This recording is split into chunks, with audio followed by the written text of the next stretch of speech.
Paps, tutuloy na po ako. Sige, mag-iingat ka, Gabo. Papatawag ka na lang namin pag malapit na ang susunod na misyon.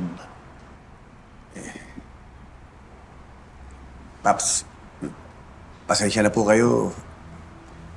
Alam ko pong mali itong gagawin ko pero kung po pwede ko sana baka pwede po ako makahiram ng pera kahit 100,000 piso. May paggagamitan lang po talaga ako. Iba ka rin ka ba, ano? Di pa nagsisimula ang misyon, pera agad. Wala pang nagagawa, bayad kagad. Kanina po kasi, Paps, nung papunta po ako dito, may tinulungan ako na mag-ina na hinold up. Dinala ko po sa ospital yung nanay. Naawa po ako doon sa bata eh. Ayoko po sanang maranasan ng bata yung naranasan ko nung namatay yung nanay ko. Kaya gusto ko po sanang tulungan. Yan ang lakas mo, Gabo. Ang puso mo. Kalakasan mo yan, Gabo.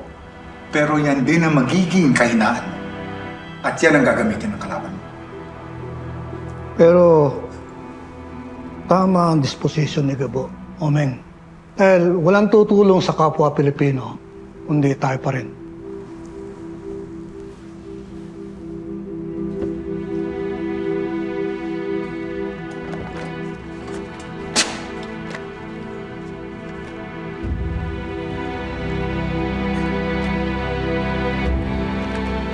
Paps, maraming salamat po dito sa tulong niyo.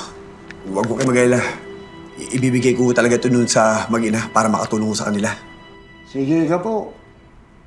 Tulungan mo yung mag-ina. At ayusin mo kung anong dapat ayusin. Sige, Paps. Tutuloy na po ako. Maraming salamat po ulit.